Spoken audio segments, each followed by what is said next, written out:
this is me. And this is Herman B. Wells. You may be wondering what the two of us have in common. For starters, we both attended, or in my case currently attend, Indiana University, which is not really that unique of a connection. But what is more specific to Dr. Wells and I is that we both graduated from Lebanon High School in Lebanon, Indiana, with a short span of 102 years between our graduation dates. We did technically go to school in different buildings, but some school traditions are able to withstand a building change, including the Cedars yearbook. Both Herman B. Wells and I were members of the Cedars yearbook staff. Herman served as his staff's business manager, whereas I served as my staff's editor-in-chief. From what I found in his yearbook and school newspaper, Herman B. Wells was very smart, well-liked, and active in his school. He even was voted funniest and best overall boy in his senior year of high school.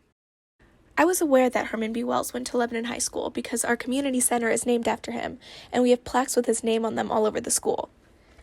But right before I left to come to IU, my uncle showed me a letter that he found from Herman B. Wells written to my great-grandmother. This led us to discover that not only was Herman B. Wells a good friend of my great-grandparents, but he was also related to them. My great-grandmother is Clara Emmert, and my name is Emily Emmert Milam Wolfgang, and my grandmother is Virginia Emmert. My great-grandmother was always really great at knowing what all of her grandchildren were doing. She wrote letters all the time. And then we did hear, when I went to IU, or even when I was younger, that she was really pretty good friends with Herman B. Wells. They were cousins by marriage. And so Herman B. Wells is a second or third cousin to my great-grandfather, Weaver Emmert. We have a letter here from Herman to my grandmother. They were friends. Her husband had already passed away. This letter is from July 22nd, 1992, and it's, official on Indiana University letterhead. It says, "Dear Clara, thank you very much for your delightful birthday card. The receipt of it nearly makes being 90 worthwhile.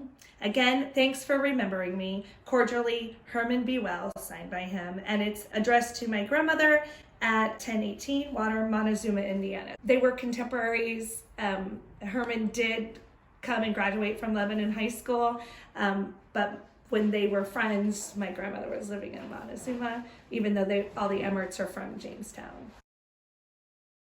We found ourselves with a new task. Find out exactly how I am related to Herman B. Wells. My mom and I knew that my uncle knew the most about our family's genealogy, so we decided to get together with him to find out how I'm related to Herman B. Wells. We figured out that Fanny Emmert was Granville Wells' either mother or grandmother, and I've heard about Fanny, but I think she may have been a sister to David Jackson Emmert, but I can't find any of this. So I guess my question is, do you remember the exact connection to Herman B? Are you still? Oh, heavens. Well, here's what we've got. Said he was a cousin. Yes, we're trying to figure out first or second cousin. Well, we know this is an Emmert. We just don't know what's here. What's between?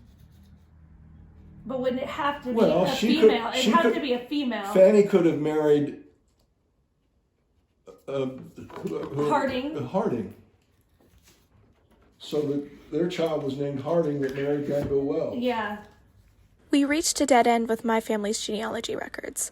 We could see my line of the Emmert family, but not Herman B.'s line. So I had to go to the IU archives to try to figure out who his family members were that were related to mine. William, son of Peter Emmert. Okay, this is what we needed. So William, son of Peter Emmert, born April 25th, died whatever. Wife Fanny New, which that's okay. That makes sense. Had Isaac. Isaac had Nancy Jane, who married Isaac Wells, who had Joseph Granville Wells, and that's who had Herman B. Wells. So that's what we needed. We now know that I, Annalise Wolfgang, am the daughter of Emily Emmert Milam Wolfgang, who is the daughter of David Lester Milam, who is the son of Virginia Lee Emmert, who is the daughter of James Weaver Emmert and Clara E. Whitecotton, the woman who Herman B. Wells wrote the thank you letter to. James Weaver Emmert was the son of Stephen James Emmert, who was the son of David Jackson Emmert, who was the son of Simon Emmert, who was the son of Peter Emmert and Mary Miller. Peter Emmert and Mary Miller also had a son named William Emmert. He married Fanny New, and they had a son named Isaac Emmert.